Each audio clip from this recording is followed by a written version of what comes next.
You won a trip to the Caribbean in a sweepstakes. Well, if that's the case, Mommy and I are going. You're staying behind. Got it.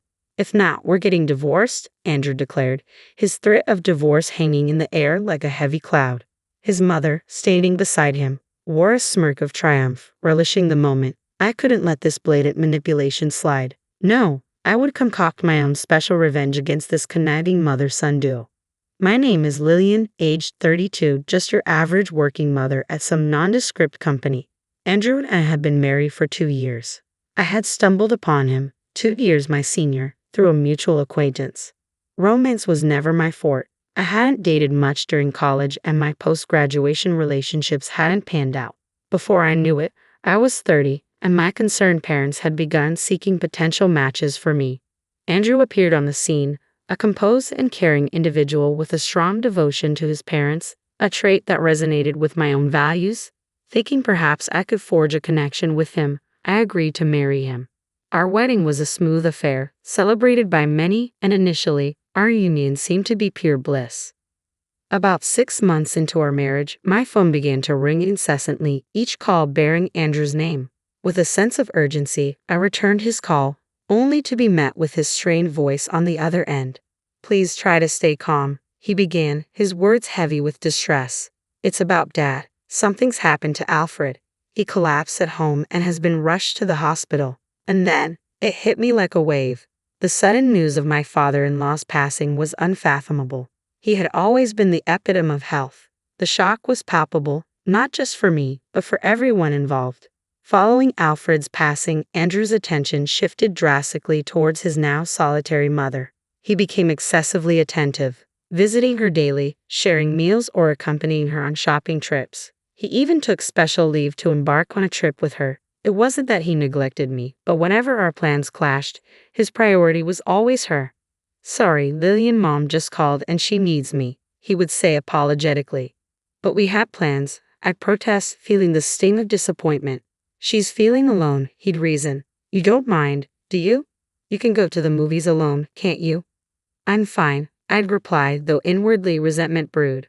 Why was I the one being held accountable? Wasn't Matilda the one making demands? Regardless of Andrew's apparent devotion to his lonely mother-in-law, it's evident that he's a mama's boy.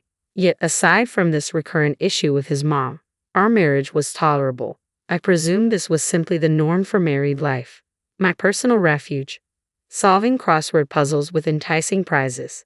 They provided solace whenever Andrew abandoned me for Matilda, and occasionally, I'd score gift cards or delectable treats. Then came the day I clinched a pair of tickets to the Caribbean, the grandest prize I'd ever won. I meticulously verified my victory multiple times, consumed by exhilaration. The tickets necessitated specifying the travel companions before contacting the airline. Contemplating who to bring Andrew naturally came to mind, but hesitations lingered. He often jetted off with Matilda, and if I proposed a trip together, she might insist on tagging along. After careful deliberation, I resolved to gift the trip to my parents. As I made my way home, I swung by my parents' place to share the thrilling news. "Mom, guess what? I've won tickets to the Caribbean," I announced, brimming with excitement. "Oh goodness, that's wonderful news. You and Andrew must be thrilled," Mom responded, her eyes gleaming with anticipation. "Not quite," I replied with a grin. "I've decided to give them to you and Dad." "To us? Are you sure?" Mom exclaimed, clearly taken aback. "Absolutely. Andrew's always traveling, but I want you two to have this experience," I reassured her. "Thank you, Lillian. We're beyond grateful," Mom beamed, her excitement palpable. Dad, however, appeared deep in thought. "Dad seems troubled," I observed. "Well, work's been hectic lately. It's not the best time for me to be away," Dad explained with a furrowed brow. "That's unfortunate," I acknowledged. Then Dad suggested, "Why not take Olivia instead? After all, it was your prize originally, wasn't it? Enjoy some quality time together." Mom's face lit up at the idea. "That sounds lovely." Feeling elated and increasingly excited, I applied for leave the next day, which was promptly approved. I wasted no time contacting the airline to arrange for my parents to use the tickets. On my way home from work, I stopped by a bookstore and purchased a guidebook for the Caribbean trip. It had been far too long since Mom and I had gone on an adventure together, and I couldn't wait to make new memories. But upon arriving home, I was met with an unexpected sight. I'm home, I called out upon entering, expecting to find Andrew, but instead discovering the house illuminated by lights. Oddly, there were women's shoes at the entrance rather than Andrew's. Contemplating this, I was met with the sight of Matilda as she swung open the living room door. Lillian, do you have any idea what time it is? She scolded. Oh, Matilda, I didn't realize you were here, I responded, taken aback. It's not just about me being here. Coming home this late, what have you been up to?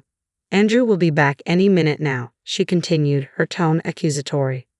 I'm sorry, I'll start dinner right away, I offered, hoping to diffuse the tension. It's not just about dinner, is it? Making the bed is basic common sense for a daughter-in-law.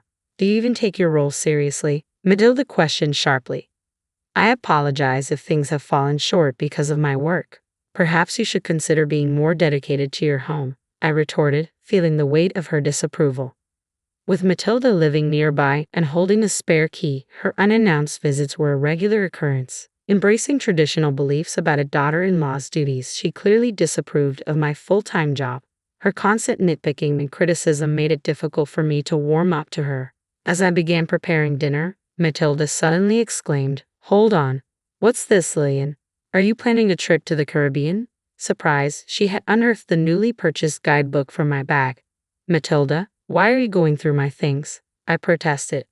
That's beside the point. What's this about the Caribbean? She demanded, her tone sharp.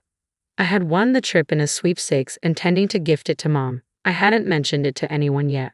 Our argument was abruptly halted by Andrew's arrival. Matilda rushed to him, pointing an accusatory finger in my direction. Andrew, listen to this. Lillian's been utterly thoughtless. What's going on, Mom? Did Lillian pull one of her stunts again? A Caribbean trip, planning to give it to Olivia without even consulting me. What Caribbean trip? This is news to me too, Andrew demanded, glaring at me. It's quite simple. I won the trip and thought of giving it to my parents. But since Dad can't go, you're going with Olivia, I explained calmly. Yeah, so what's the problem? You're always traveling with Matilda, Andrew retorted. It's not the same. Mom and I only go on domestic trips. We haven't been abroad in years. How could you decide this without even talking to me? It's my prize. Why should I have to? I protested, feeling my frustration rise. Andrew slammed his hand on the table, cutting me off. You're getting too bold for a daughter-in-law.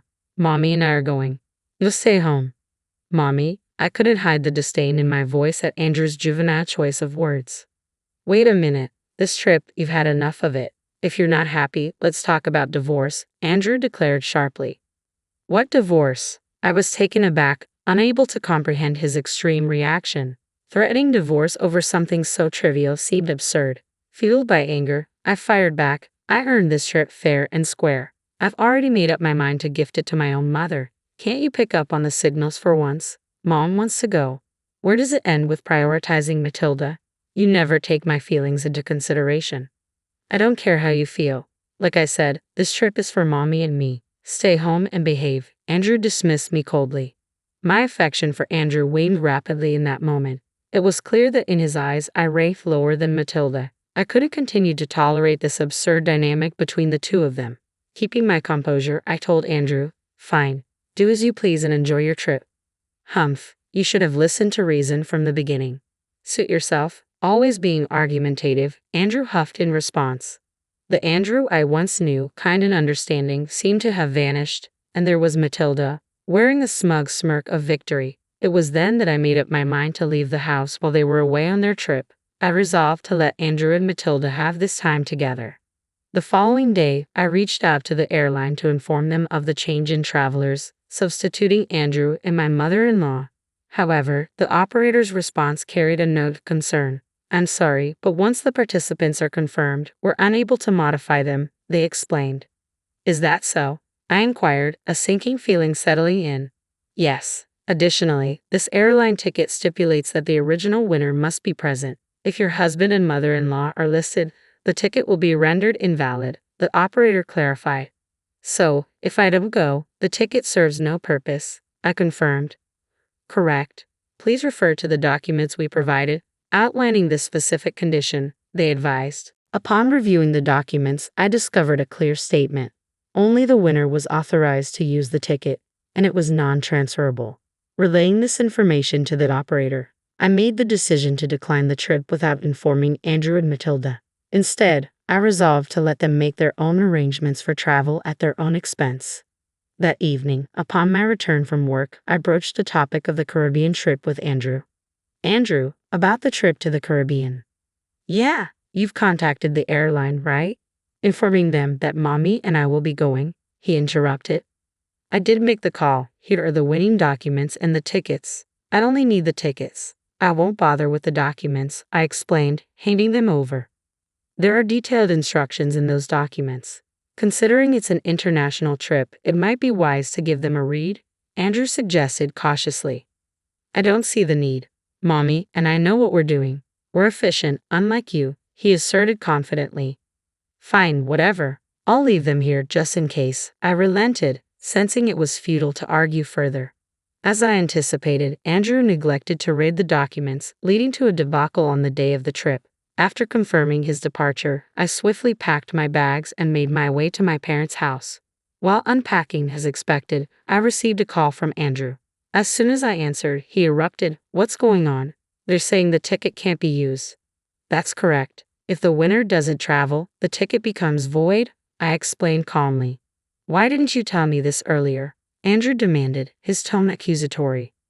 I did tell you. Remember? It would have been wise to read the instructions. I reminded him. You mean it was in those documents you gave me? Andrew realized with frustration. Exactly. It's your responsibility for not reading them, I replied matter-of-factly. This is ridiculous. How are we supposed to get to the Caribbean? Andrew panicked. Well, the operator did mention that if the winner doesn't travel, you'd have to pay the full price, I informed him. The full price? Andrew exclaimed, clearly caught off guard. In the background, I could hear Matilda's voice, indicating they were both distressed. Andrew, what did Lillian say? Matilda's voice interjected. Mommy, if Lillian doesn't have to pay for the trip, Andrew began, but I didn't catch the rest of his sentence as he handed the phone to Matilda. They can sort it out themselves, I heard Andrew mutter before ending the call. After ending the call, it wasn't long before Andrew rang again. Hello, I answered. What's going on? I'm busy, Andrew snapped.